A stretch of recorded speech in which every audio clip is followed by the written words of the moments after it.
Hi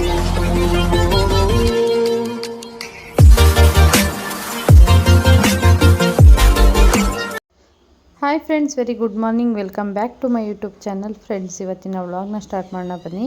so ಇವತ್ತಿನ recipe ಬಂದು Mangaluru buns ಮಾಡ್ತಾಯಿದ್ದೀನಿ. ಹೇಗೆ ಮಾಡೋದು ಅಂತ ತೋರಿಸ್ತೀನಿ ನೋಡಿ. Once again welcome back to my YouTube channel. Friends, ಇವತ್ತು ನಾನು ಮಂಗಳೂರು ಬನ್ಸ್, ಮಂಗಳೂರಲ್ಲಿ ತುಂಬಾ ಫೇಮಸ್ ಇದು ಒಂದು recipe. Almost Dharmasthala Mangalore side ಹೋದಾಗೆಲ್ಲ ಇದೊಂದು ರೆಸಿಪಿನ ಎಲ್ಲರೂ ತಿಂದಿರ್ತೀರ. ಕೆಲವರು ಗೊತ್ತಿರುತ್ತೆ, ಕೆಲವರು ಗೊತ್ತಿಲ್ಲ.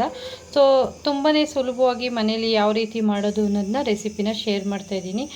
ಸೊ ಇವತ್ತು ಮಂಗಳೂರು ಬಂದ್ ಮಾಡಲಿಕ್ಕೆ ನಾನು ಏನೆಲ್ಲ ಇಂಗ್ರೀಡಿಯೆಂಟ್ಸ್ ತೊಗೊಂಡಿದ್ದೀನಿ ಅಂತ ಹೇಳ್ತೀನಿ. ನಾನಿಲ್ಲಿ 1/2 kg ಮೈದಾ ತೊಗೊಂಡಿದ್ದೀನಿ. ಮೈದಾನ ನಾನು ಜರಡಿ ಇಟ್ಕೊಂಡು ರೆಡಿ ಮಾಡಿ ಇಟ್ಕೊಂಡಿದ್ದೀನಿ. ಸೊ 1/2 kg ಮೈದಾ.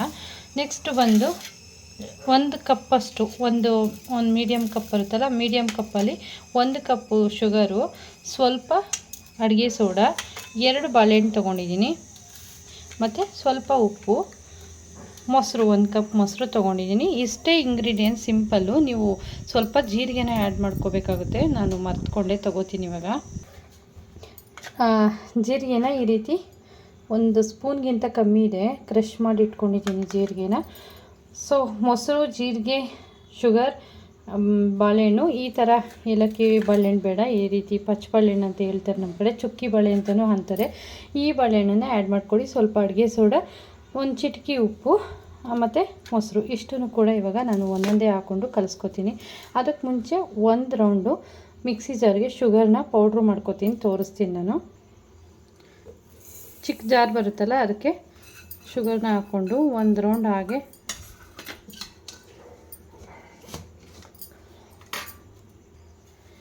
ನೋಡ್ಬೋದು. ಇವಾಗ ಇಷ್ಟು ಪೌಡ್ರನ್ನ ಮಾಡ್ಕೊಂಡಿದ್ದೀನಿ, ಸಾಕು. ಇವಾಗ ಅದಕ್ಕೆ ಆ್ಯಡ್ ಮಾಡ್ಕೊತೀನಿ. ನೀವು ಸ್ವೀಟ್ನ ಜಾಸ್ತಿ ಇಷ್ಟಪಡೋರು ಜಾಸ್ತಿ ಹಾಕ್ಕೊಳ್ಳಿ. ಇದಕ್ಕೆ ಜಾಸ್ತಿ ಸ್ವೀಟ್ ಹಾಕ್ಕೊಂಡ್ರೆ ಚೆನ್ನಾಗಿರಲ್ಲ. ನೋಡಿಕೊಂಡು ಹಾಕ್ಕೊಳ್ಳಿ. ತುಂಬ ಸ್ವೀಟ್ ಆದರೆ ಚೆನ್ನಾಗಿರಲ್ಲ, ಮಕ್ಕಕ್ಕೆ ಹಾಕಿ ತಿಕ್ಕಿದ ಥರ ಅನಿಸುತ್ತೆ, ಜಾಸ್ತಿ ತಿನ್ನೋಕ್ಕಾಗಲ್ಲ. ಸೊ ನೋಡಿಕೊಂಡು ಸ್ವಲ್ಪನೇ ಹಾಕ್ಕೊಳ್ಳಿ. ನಾನೀಗ ಜಸ್ಟ್ ಇಷ್ಟೇ ನೋಡಿ, 1 ಬೌಲ್, ಪುಟಾಣಿ ಬೌಲಲ್ಲಿ ಹಾಕ್ಕೊಂಡಿದ್ದೀನಿ, ಸಾಕು ಇಷ್ಟ ಆದರೆ. ಈಗ ಒಂದೊಂದೇ ಇಂಗ್ರೀಡಿಯೆಂಟ್ಸ್ನ ಆ್ಯಡ್ ಮಾಡ್ಕೊತೀನಿ. ಇವಾಗ ಜೀರಿಗೆ ಇಷ್ಟು ರುಚಿಗೆ ಸ್ವಲ್ಪ, 1 ಪಿಂಚ್ ಅಂತಾರಲ್ಲ ಆ ರೀತಿ ಒಂಚೂರು ಇದನ್ನು ಹಾಕ್ಕೊಂಡಿದ್ದೀನಿ, ಉಪ್ಪಿನ ಪುಡಿನ, ಮತ್ತು ಸೋಡಾನು ಅಷ್ಟೇ ನೋಡಿ, ಅಡುಗೆ ಸೋಡಾ, ಇಷ್ಟನ್ನು ಹಾಕ್ಕೊಂಡಿದ್ದೀನಿ, ಸಾಕು. ಇವಾಗ ನೆಕ್ಸ್ಟ್ ಪ್ರೊಸೀಜರ್ ಬಂದು ಬಾಳೆಹಣ್ಣನ್ನು 1 ರೌಂಡ್ ಹಾಗೆ ಮಿಕ್ಸಿ ಜಾರ್ಗೆ ಹಾಕೋತೀನಿ. ಹಾಗೆ ನಿಮಗೆ ಟೈಮ್ ಇದೆ ಅಂದರೆ ಇನ್ನೊಂದು ಕೈಯಲ್ಲಿ ಇದು ಮಾಡ್ಬೋದು, ಇಲ್ಲ ಅಂದರೆ ಈ ರೀತಿ ಸುಮ್ಮನೆ ರಿಸ್ಕ್ ಬೇಡ ಅಂದರೆ ಈ ರೀತಿ 1 ರೌಂಡು ರುಬ್ಕೊಂಡ್ರೆ ಸಾಕು, ಕ್ಲೀನಾಗಿ ಸ್ಮ್ಯಾಶ್ ಆಗುತ್ತೆ. ಇಲ್ಲ ಕೈಯಲ್ಲಿ ಕೂಡ ಸ್ಮ್ಯಾಶ್ ಮಾಡಿ ಹಾಕ್ಬೋದು, ನಿಮ್ಮ ಆಪ್ಷನ್ ಅದು. ಇನ್ನೂ ಸ್ವಲ್ಪ ಹಣ್ಣಾಗಬೇಕಿತ್ತು, ನಾನು ನನ್ನ ಮಗನ ಕಳಿಸಿದೆ. ಸೊ ಈ ಥರದ ಹಣ್ಣನ್ನು ಕೊಟ್ಟು ಕಳಿಸಿದ್ದಾರೆ.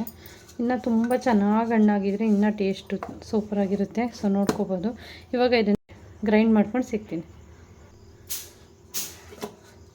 ಸೊ ನೋಡಿ, ಈ ರೀತಿ ಪೇಸ್ಟ್ ಆಗಿದೆ. ಇವಾಗ ನಾನು ಆ್ಯಡ್ ಮಾಡ್ಕೋತೀನಿ. ಇಷ್ಟೇ. ಇದಕ್ಕೀಗ ನೆಕ್ಸ್ಟು ಸ್ವಲ್ಪ ಮೊಸರನ್ನ ಹಾಕ್ಕೊಂಡು ಚೆನ್ನಾಗಿ ಕಲಿಸ್ಬೇಕು. ಇದಕ್ಕೆ ಯಾವುದೇ ಕಾರಣಕ್ಕೂ ನೀರನ್ನ ಆ್ಯಡ್ ಮಾಡ್ಕೋಬೇಡಿ. ಏನು ಪ್ರೊಸೀಜರ್ ಇದೆ ಇದೇ ಥರನೇ ಮಾಡಬೇಕು. ಮಿನಿಮಮ್ 8 ಅವರ್ಸ್ ಆದರೂ ಇದು ನೆನಿಲೇಬೇಕು. ಹಿಟ್ಟು ಚೆನ್ನಾಗಿ ನೆಂದಷ್ಟು ಟೇಸ್ಟು ಚೆನ್ನಾಗಿರುತ್ತೆ. ಸೊ ಈ ರೀತಿ ನೋಡ್ಕೊಳ್ಳಿ.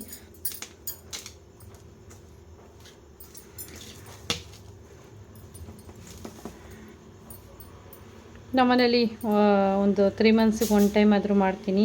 ಆದರೆ ಸುಮಾರು 1 ಇಯರೇ ಆಯಿತು ಹತ್ತತ್ರ ಮಾಡಿ. ನಾನು ನನ್ನ ಮಗ ಕೇಳ್ತಾನೆ ಇದ್ದ ಮಾಡಿಕೊಡಮ್ಮ ಅಂತ. ನಾನು ಮಾಡಿಕೊಟ್ಟಿರಲಿಲ್ಲ. ಸರಿ, ನಾಳೆ ಬ್ರೇಕ್ಫಾಸ್ಟಿಗಾಗುತ್ತೆ, ಮಕ್ಕಳು ಇಷ್ಟಪಡ್ತಾರಲ್ವ. ಸೊ ಹಾಗಾಗಿ ಮಾಡೋಣ ಅಂತ ಮಾಡ್ತಾಯಿದ್ದೀನಿ. ಮೊಸರನ್ನ ನೋಡಿಕೊಂಡು ನಿಮಗೆ ಎಷ್ಟು ಬೇಕು, ಈ ಚಪಾತಿ ಹಿಟ್ಟೆಲ್ಲ ಯಾವ ರೀತಿ ಕಲಸಿಕ್ತೀವಿ ಆ ರೀತಿ ಕಲಸಿಕ್ಬೇಕು. ಮೊಸರನ್ನ ನೋಡಿಕೊಂಡು ಕಲಿಸ್ಕೊಂಡ್ರೆ ಆಯಿತು.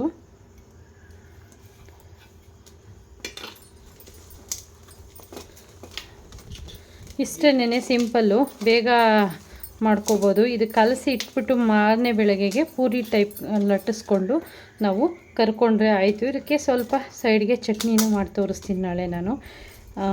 ಜಾಸ್ತಿ ಸ್ಪೈಸ್ ಎಲ್ಲ ಹಾಕಿ ಮಾಡಲ್ಲ, ಅಂದರೆ ಮೆಣಸಿನ್ಕಾಯಿ ಎಲ್ಲ ಜಾಸ್ತಿ ಹಾಕಿ ಮಾಡಲ್ಲ. ಒಂದೆರಡು ಅಷ್ಟೇ ಟೇಸ್ಟಿಗೆ ತಕ್ಕಾಗೆ ನೋಡಿಕೊಂಡು ಮಾಡ್ಕೊಂಡು ಹಾಕ್ಕೊಂಡ್ರೆ ಆಯಿತು. ನೋಡಿ ಈಗ ಸ್ವಲ್ಪ ಮೊಸರು ಬೇಕು, ಆ್ಯಡ್ ಮಾಡ್ಕೊತಾ ಇದ್ದೀನಿ. ಮೇನ್ ಇಂಗ್ರೀಡಿಯೆಂಟ್ಸ್ ಇದಕ್ಕೆ ಬಾಳೆಹಣ್ಣು ಮೊಸರೇ ಬೇಕಾಗಿರೋದು. ಎಲ್ಲ ತೋರಿಸಿದ್ದೆಲ್ಲ ಫುಲ್ ಮೇನ್ ಇಂಗ್ರೀಡಿಯೆಂಟ್ಸೇ. ಬಟ್ ಇದು ಇಲ್ಲದೆ ಮಾಡ್ತೀವಿ ಅಂದರೆ, ನೀರೆಲ್ಲ ಹಾಕಿ ಮಾಡ್ತೀವಿ ಅಂದರೆ ಟೇಸ್ಟ್ ಚೆನ್ನಾಗಿರಲ್ಲ. ಗೊತ್ತಿಲ್ಲ, ನಾನು ಯಾವತ್ತೂ ಮಾಡಿಲ್ಲ, ಇದೇ ಪ್ರೊಸೀಜರಲ್ಲಿ ಮಾಡ್ತಿದ್ದೀನಿ. ನನಗೆ ಆಲ್ಮೋಸ್ಟು ಮಂಗಳೂರು ಸೈಡವರು ಪರಿಚಯ ಇದ್ದರು. ಅಂದರೆ ಅಮ್ಮ ಮನೆ ಹತ್ರ ಒಂದು ಹೋಟೆಲ್ ಇತ್ತು, ಅವ್ರು ಮಂಗಳೂರು ಸೈಡವರೇ. ಆವಾಗ ಈ ರೆಸಿಪಿನ ಅವ್ರ ಹೋಟೆಲಲ್ಲಿ ತುಂಬ ಮಾಡ್ತಾಯಿದ್ರು. ಅವಾಗ ನೋಡಿ ಕಲ್ತಿದ್ದು. ನಾನು ಇನ್ನೂ ಮದುವೆನೇ ಆಗಿರಲಿಲ್ಲ. ಆವಾಗ ಕಲ್ತಿದ್ದ ರೆಸಿಪಿನ ಈಗಲೂ ಕೂಡ ನಮ್ಮ ಮನೇಲಿ ಮಾಡ್ತಾನೇ ಇದ್ದೀನಿ. ತುಂಬ ಚೆನ್ನಾಗಿ ಬರುತ್ತೆ ರೆಸಿಪಿ. ಒನ್ ಟೈಮ್ ನೀವು ಮಾಡಿ ನೋಡಿ, ನಿಮ್ಮ ಮನೇಲೂ ಇಷ್ಟ ಆಗ್ಬೋದು.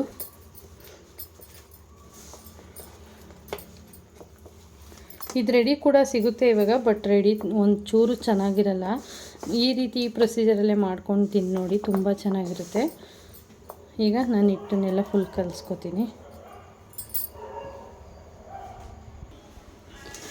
ಈ ರೀತಿ ಕಲಿಸ್ಕೊತಾ ಇದ್ದೀನಿ ನೋಡಿ. ಫೈನಲಾಗಿ ಫುಲ್ ಕಲಿಸ್ಕೊಂಡು ಆಯಿಲ್ನ ಹಾಕ್ಕೊಂಡು ಚೆನ್ನಾಗಿ ಮಿಕ್ಸ್ ಮಾಡಿ, ಇದು ಒಣಗಬಾರ್ದು ಹಿಟ್ಟು, ಆ ರೀತಿ ಕವರ್ ಮಾಡ್ಬೋದು. ಒಂದು ಆಯಿಲ್ ಕವರ್ ಬರುತ್ತಲ್ಲ, ಅದನ್ನು ಕಟ್ ಮಾಡಿ ನಾನು ಇಡ್ತೀನಿ. ಈ ರೀತಿ ನೋಡಿ ನೋಡಿ ಬಾಳೆಹಣ್ಣು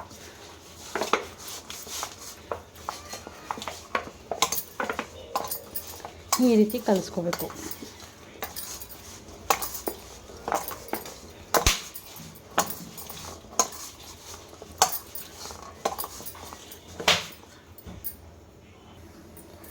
ಫೈನಲಾಗಿ ನೋಡಿ ಹಿಟ್ಟು ಕಲಸಿಕ್ಕಿದ್ದೀನಿ. ಈ ಪೂರಿ ಎಲ್ಲ ಮಾಡ್ತೀವಲ್ವ, ಈ ರೀತಿ ಕಲಿಸ್ಕೊಂಡ್ರೆ ಸಾಕು. ಇದಕ್ಕೆ ನಾನಿವಾಗ ಫೈನಲಾಗಿ ಆಯಿಲ್ನ ಹಾಕೋತಾ ಇದ್ದೀನಿ. ಹಿಟ್ಟು ನಾನು ಆವಾಗಲೇ ಹೇಳ್ದೆ, ಒಣಗಬಾರ್ದು ಇದು ಹಿಟ್ಟು. ಈ ರೀತಿ ಚೆನ್ನಾಗಿ ಒಂದೆರಡು ನಿಮಿಷ ಕಲಿಸ್ಬಿಟ್ಟು, ಮೇಲೆ ಸ್ವಲ್ಪ ಆಯಿಲ್ ಥರನೇ ಇರಬೇಕು. ಈ ರೀತಿ ಕಲಿಸ್ಬಿಟ್ಟು ಮಿನಿಮಮ್ 8 ಅವರ್ಸ್ ನೆನಿಲೇಬೇಕು, ಆವಾಗಲೇ ಚೆನ್ನಾಗಿ ಬರೋದು ಇದು.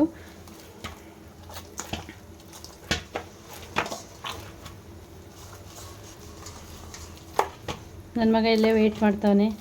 ಎಷ್ಟು ದಿನದಿಂದ ಕೇಳ್ತಿದ್ದೆ ಮಗನೇ? ಇರಲಿ ಹೇಳು. ಒಂದು ತಿಂಗಳು ಫೈನಲಾಗಿ ಮಾಡಿಕೊಡ್ತೀನಿ. ಹ್ಯಾಪಿನಾ?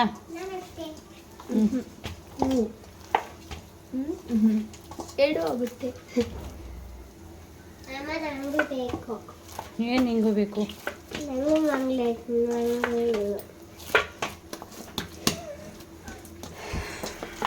ಫೈನಲಾಗಿ ಈ ರೀತಿ ಕಲಸಿಟ್ಕೊಂಡಿದ್ದೀನಿ.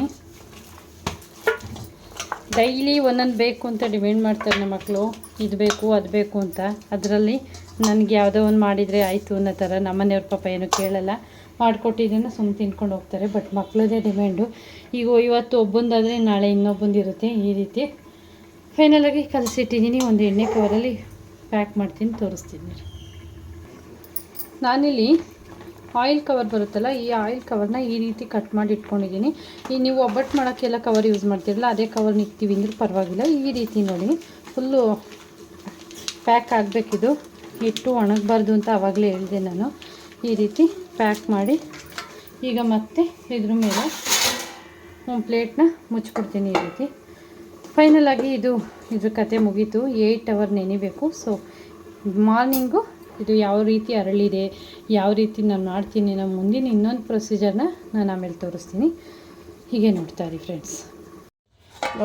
ನೋಡಿ ಇವಾಗ ನೈಟು ನೆನೆಯಕ್ಕೆ ಇಕ್ಕಿದ್ನಲ್ಲ, ಯಾವ ಥರ ಆಗಿದೆ ಅಂತ ತೋರಿಸ್ತೀನಿ. ನೋಡಿ ಫುಲ್ಲು ಸ್ಪಾಂಜ್ ಟೈಪ್, ಅಂದರೆ ಸಾಫ್ಟಾಗಿ ಆಗಿದೆ ಹಿಟ್ಟು. ನೋಡಿ 8 ಅವರ್ ಮೇಲೇ ನೆಂದಿದೆ ಇದು. ಸೊ ಇದನ್ನು ಪೂರಿ ಥರ ಕರೆದು ಆಯಿಲಲ್ಲಿ ಕರಿಯುವಂಥದ್ದು ತೋರಿಸ್ತೀನಿ ನಾನು. ಈ ರೀತಿ 8 ಅವರ್ ನೆಂದಿದೆ. ನೋಡಿ ಎಷ್ಟು ಚೆನ್ನಾಗಿ ಕಾಣಿಸ್ತಾ ಇದೆ ಅಂತ. ಇನ್ನೊಂದು ಕಡೆ ಚಟ್ನಿಗೆ ರೆಡಿ ಮಾಡ್ಕೊತಾಯಿದ್ದೀನಿ. ಸಿಂಪಲ್ ಒಂದಷ್ಟು ಉರಿಗಡ್ಲೆ ಹಾಕ್ಕೊಂಡಿದ್ದೀನಿ, ಒಂದು 4 ಹಸಿಮೆಣ್ಸಿಕಾಯಿ ಹಾಕ್ಕೊಂಡಿದ್ದೀನಿ,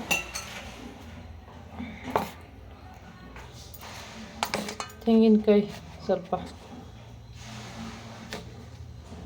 ಈ ರೀತಿ ಹಿಂದಿನ ದಿನವೇ ತುರಿದು ಒಂದು ಕಾಯಿನ ನಾನು ಸ್ಟೋರ್ ಮಾಡಿ ಇಟ್ಕೊಂಡ್ಬಿಡ್ತೀನಿ. ಬೆಳಗ್ಗೆ ಹೊತ್ತು ಮಕ್ಳಿಗೆ ಬ್ರೇಕ್ಫಾಸ್ಟ್ ಮಾಡಬೇಕಾದ್ರೆ ಟೈಮ್ ಆಗುತ್ತೆ ಅನ್ನೋ ಕಾರಣಕ್ಕೆ. ನೋಡಿ ಇಷ್ಟೇ ಸಾಕು. ಇದಕ್ಕೆ ಸ್ವಲ್ಪ ತೆಂಗಿನಕಾಯಿ, ಕೊತ್ತಂಬರಿ ಸೊಪ್ಪು,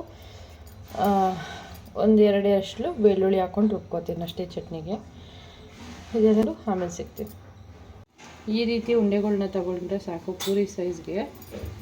ಸ್ವಲ್ಪ ಎಣ್ಣೆ ಹಾಕ್ಕೊಂಡು ಈ ರೀತಿ ಆಯಿಲ್ ಕವರಲ್ಲಿ ಚಿಕ್ಕ ಚಿಕ್ಕ ಪೂರಿ ಥರ ಲಟ್ಟಿಸ್ಕೊಳ್ಳೋಣ.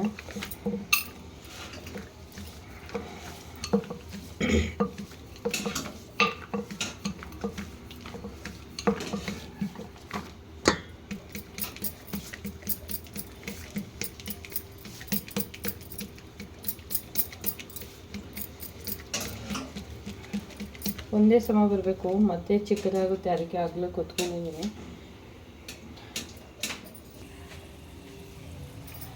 ನೋಡಿ ಪೂರಿ ಥರ ಹೆಂಗೆ ಉಬ್ಬಿ ಬರ್ತಾ ಇದೆ ಅಂತ ತೋರಿಸ್ತೀನಿ ನಿಮಗೆ ನಾನು.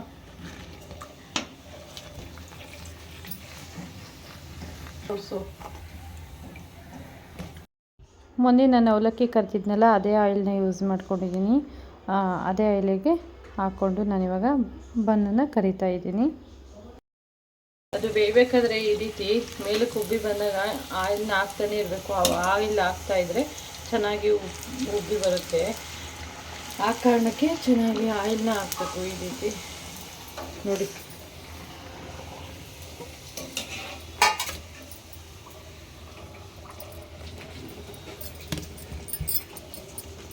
ತೋರಿಸ್ತೀನಿ.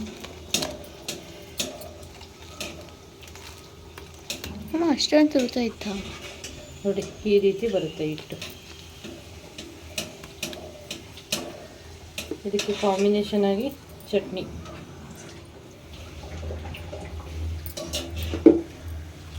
ನೋಡಿ ಈ ರೀತಿ ಬರುವಂಥದ್ದು ಟೇಸ್ಟ್ ತುಂಬ ಚೆನ್ನಾಗಿರುತ್ತೆ. ಒನ್ ಟೈಮ್ ಟ್ರೈ ಮಾಡಿ ನೋಡಿ.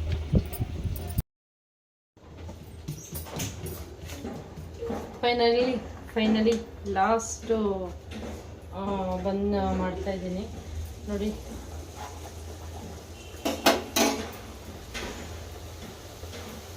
ಈ ರೀತಿ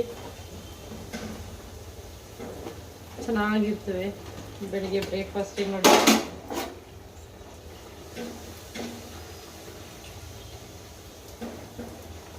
ಮಗನಿಗೆ ಬಾಕ್ಸ್ ಕಟ್ಟಿದ್ದೀನಿ. ಒಬ್ಬ ಮಗ ಓದಾಗಲೇ, ದೊಡ್ಡ ಮಗ ಓದ, ಚಿಕ್ಕ ಮಗನ ನಾನು ಬಿಡಕ್ಕೆ ಹೋಗ್ಬೇಕು ಇವಾಗ.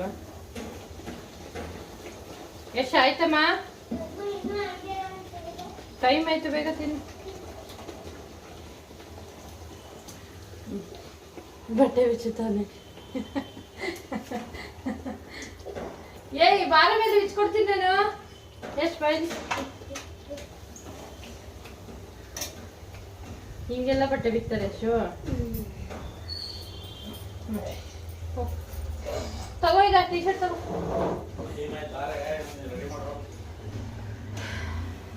ನಾನು ಕಳಿಸ್ಬಿಟ್ಟು ಬರಬೇಕು. ಕಳಿಸ್ಬಿಟ್ಟು ಬಂದು ನಾವು ಬ್ರೇಕ್ಫಾಸ್ಟ್ ಮಾಡಬೇಕು. ಇದು ಉಬ್ಬಲಿಲ್ಲ, ನೀವು ವಿಡಿಯೋ ನೋಡಿಕೊಂಡು ಎಣ್ಣೆ ಹಾಕಲಿಲ್ಲ. ಮೇಲಕ್ಕೆ ಎಣ್ಣೆ ಹಾಕಿದ್ದೇನೆ ಉಬ್ಬೋದು, ಕ್ಲೀನಾಗಿ ಉಬ್ಬಿರುತ್ತೆ ನೋಡಿ. ಫೈನಲ್ ಆಗಿ ಇವತ್ತು ನಮ್ಮ ಮನೆಯ ಮಂಗಳೂರು ಬಂದು ರೆಡಿ. ಸೊ ಟ್ರೈ ಮಾಡಿ ನೋಡಿ ಯಾವ ರೀತಿ ಬಂತು ಅಂತ ನನಗೆ ಕಮೆಂಟ್ ಬಾಕ್ಸಲ್ಲಿ ತಿಳಿಸಿ. So thank you for watching friend. ಇವತ್ತಿನ ವಿಡಿಯೋನ ಇಲ್ಲಿಗೆ ಎಂಡ್ ಮಾಡ್ತೀನಿ. ವಿಡಿಯೋ ಸ್ವಲ್ಪನಾದರೂ ಇಷ್ಟ ಆದರೆ ಪ್ಲೀಸ್ ಲೈಕ್ ಮಾಡಿ, ಶೇರ್ ಮಾಡಿ, ಸಬ್ಸ್ಕ್ರೈಬ್ ಮಾಡಿಲ್ಲ ಅಂದರೆ ಇವಾಗಲೇ ಹೋಗಿ ಸಬ್ಸ್ಕ್ರೈಬ್ ಮಾಡ್ಕೊಳ್ಳಿ. ಹೀಗೆ ಸಪೋರ್ಟ್ ಮಾಡ್ತಾಯಿರಿ ಅಂತ ಹೇಳ್ತಾ thank you for watching. Love you all. Bye.